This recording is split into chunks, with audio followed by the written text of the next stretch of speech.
Number 1. The impostor. You just finished a huge project, got a major compliment from your boss, or landed a promotion you've been working toward for years. A normal person might feel a sense of pride or accomplishment. But you? The first thought that screams through your head is, oh no, the charade is over. They're all about to find out I'm a complete fraud who has no idea what I'm doing. Welcome to the wonderful, paradoxical world of imposter syndrome. It feels like a terrible secret you have to hide from the world, but it's one of the most common companions of high intelligence. This phenomenon is basically the Dunning-Kruger effect in reverse. The Dunning-Kruger effect famously showed that people with low ability at a task tend to wildly overestimate their own competence. They're so clueless, they don't even know how clueless they are. But the flip side of that study showed that highly competent individuals tend to underestimate their ability. Why? Because smart people are acutely aware of the vast, terrifying ocean of things they don't know. Their knowledge has expanded just enough for them to see the true scale of the subject. It's like climbing a hill and thinking you're at the top of the world, versus climbing partway up a real mountain and being humbled by the sheer size of the summit still towering above you. You're not comparing yourself to your peers. You're comparing your tiny sliver of expertise to the entirety of human knowledge. And that's a battle you can never win. So that nagging feeling that you're just faking it isn't a sign that you're incompetent. It's the intellectual equivalent of stage fright. It's a sign that you're smart enough to respect the complexity of your field and to understand just how much more there is to learn. Number 2, the glorious mess. Take a look at your desk, or your bedroom, or that one chair that has become a monument to clothes that are neither dirty nor clean. Is it a pristine, minimalist temple of organization? If so, this point isn't for you, you terrifyingly well-adjusted human. For the rest of us, congratulations. That beautiful hurricane of scattered papers, half-empty mugs, and books stacked like geological strata might actually be a sign that your brain is firing on all cylinders. Society has a deep, unwavering love affair with tidiness. We're told that a clean space equals a clean mind. But it turns out that's only half the story. A study from the University of Minnesota put this to the test. They put people in 2 different rooms. One was obsessively tidy. The other looked like a Staples had a passionate argument with a tornado. When asked to perform tasks, the people in the tidy room were more likely to do what was expected of them. They were more generous. They made healthier choices. They were, in a word, conventional. But the people in the messy room, their brains went somewhere else entirely. When asked to come up with new uses for a ping pong ball, their ideas were rated as significantly more interesting and creative. The chaos of their environment seemed to untether their minds from rigid thinking. It's as if your brain, surrounded by what looks like an archaeological dig site of your own life, gives up on trying to color inside the lines and starts painting on the walls instead. So, the next time someone gives you side-eye for your creative clutter, just calmly explain that you're in your ideation incubator and they are disrupting the creative feng shui. It's not a mess. It's the physical manifestation of a brain that's too busy having brilliant ideas to care about where the stapler is supposed to live. Number 3, a sarcastic tongue. Oh, you think sarcasm is just the lowest form of wit? A crude tool for moody teenagers and disgruntled baristas? What a shockingly original and insightful observation. You must be a genius. Well, as it turns out, you might actually be right. A sharp, sarcastic mind isn't just quick with a comeback. It's a sign of a brain working on a higher level. For your brain to produce or even understand sarcasm, it has to perform some serious mental gymnastics. Think about it. It has to process the literal meaning of the words, recognize from context and tone that the literal meaning is not the intended one, and then deduce the actual, often opposite, meaning. It's a complex linguistic and social puzzle. A study from Harvard Business School found that this mental process actually enhances creativity. Both delivering and receiving sarcastic comments forced participants' brains to think more abstractly, which in turn boosted their performance on creative problem-solving tasks. Sarcasm demands that your brain operate on multiple channels simultaneously. It's not just about understanding words, it's about understanding someone's intentions, emotions, and the social context of the conversation. This is theory of mind in action, the ability to attribute mental states to others.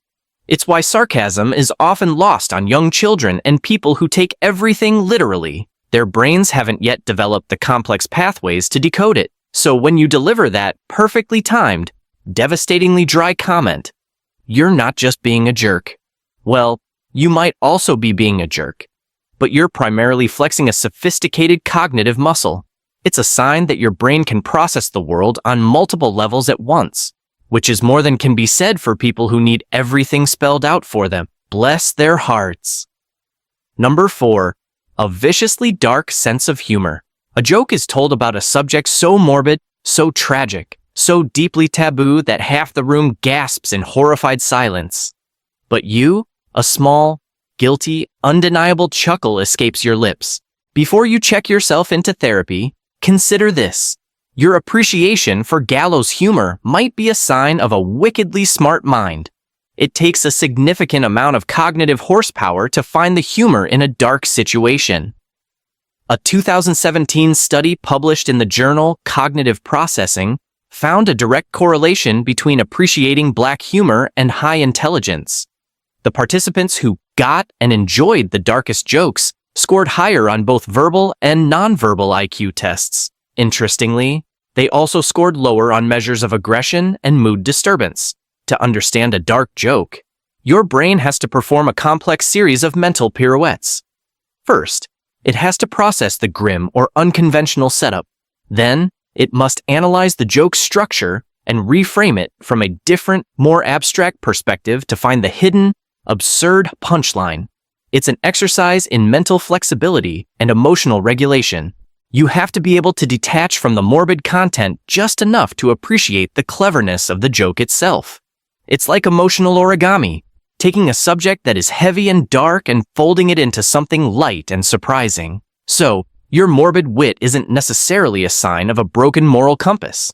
It's a sign of a highly efficient brain that can process complex information, play with multiple perspectives, and find the punchline in even the bleakest of setups. You're not sick. You're just smart enough to laugh in the face of the abyss. Number 5. Strategic laziness. Bill Gates famously said, "I choose a lazy person to do a hard job, because a lazy person will find an easy way to do it." He wasn't advocating for hiring people who need a nap after sending an email. He was praising a very specific type of genius, the sublime genius of efficiency. What looks like laziness is often a highly intelligent brain refusing to waste energy on pointless effort. Think about it. The default human approach to a problem is often brute force. We'll push the big heavy rock up the hill because that's the most obvious way to get it there. The lazy, intelligent person, however, will stop, look at the rock, look at the hill, and spend 10 minutes thinking before they spend 2 hours sweating. They'll invent a lever, a pulley, or a ramp.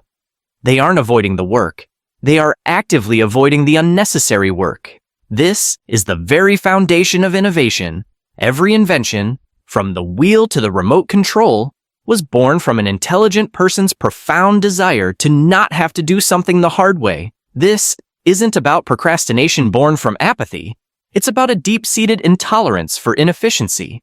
The intelligent mind is constantly scanning for patterns and systems, and when it sees a repetitive, tedious task, its first instinct isn't to just get it over with, but to ask, how can I make sure I never have to do this again? This impulse leads to creating shortcuts, writing scripts to automate tasks, or redesigning a workflow from the ground up. So if you've ever spent 3 hours figuring out a complex spreadsheet formula to automate a 10-minute weekly report, you understand this principle. You're not being lazy. You're being an efficiency artist. Your mind is so optimized that it finds the very idea of pointless, repetitive labor to be physically offensive. Your desire to do less is actually a powerful drive to innovate more.